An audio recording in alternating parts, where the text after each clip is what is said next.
Health Coach Shalyn here, bringing you part 3 of my 5-part series on Let's Be Smart. So over the last couple of days, we have talked about different words. We've talked about how to be specific with our health and fitness goals. We've talked about how to measure them. And today we're going to talk about your goal being attainable. Attainable. What is the definition of attainable? That definition means it's something that you can do, something that you can achieve, something that makes sense. So let me build upon our example that we've been using. We've talked about how a person might want to set a goal to lose 15 to 20 pounds, and they want to exercise 2 to 3 times per day or per week. And they're going to measure that by tracking their activity so that they can see what their results are.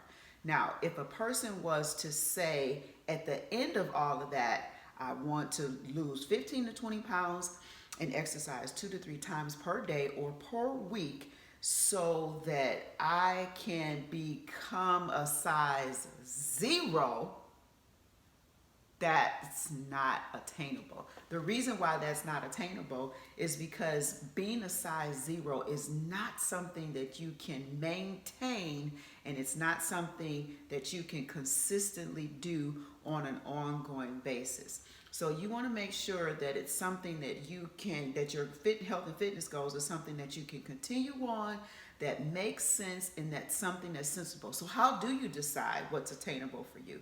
Well, I am 5 feet, just my whole little bitty body, 5 feet all together. What was not attainable, what did not work for my body, my size, my structure, was for me to be 32 pounds overweight.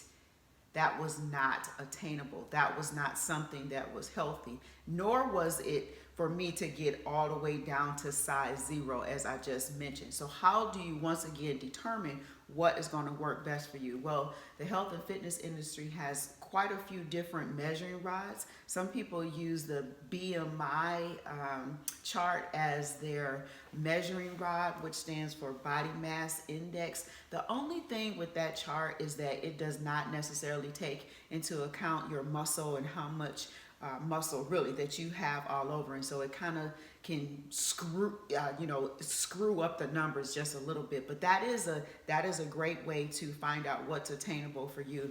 You can also look up some charts and references on doing your calculations and what you need to be based upon your fat skin fold testing. So you would get pinched here and in your thighs, and then you would calculate all of those numbers, and then that would kind of tell you what's your range. But once again, some people don't always like to step on the scale, but maybe it can work to your advantage, but you have to be careful. Some people are slaves to their scale, just like really I was a slave to my scale. I would step, I would get on the scale.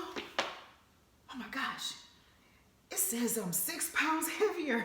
Well, maybe I didn't take into account that I had some water very late the night before, and my body just hadn't filtered all the way through. So I'm not necessarily opposed to people using scales as a measuring rod, but you cannot, weigh yourself every single day. That's not something that's going to feed positive energy into you, because those numbers fluctuate. So once again, when you're thinking of things that's attainable, like I know that what's attainable for me is to maintain a weight of about 125 and no less than about 120. That's something that I can comfortably maintain. I can still every once in a while have my favorite peanut butter cookies, make my mom's homemade, make her homemade caramel corn recipe. I can, here and there have a cup of rice, different things, and that's something that I can attain. That's something that makes sense for me. So don't set yourself up for failure. Don't set yourself up for failure. Find out what is attainable for you.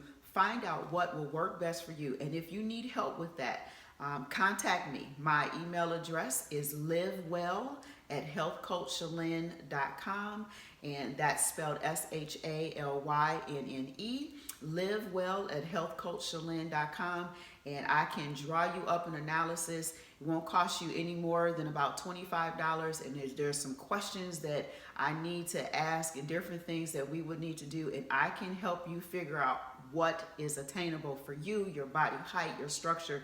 And so I look forward to helping you all with that. So thank you so much for watching this third part of my series on Let's Be Smart with my favorite green sign. And thank you guys for watching. And I look forward to seeing you tomorrow, where we're going to talk about part 4, which is making sure that what you're doing is relevant. Okay, so I'll see you tomorrow. You guys have a great day. Bye. Love you.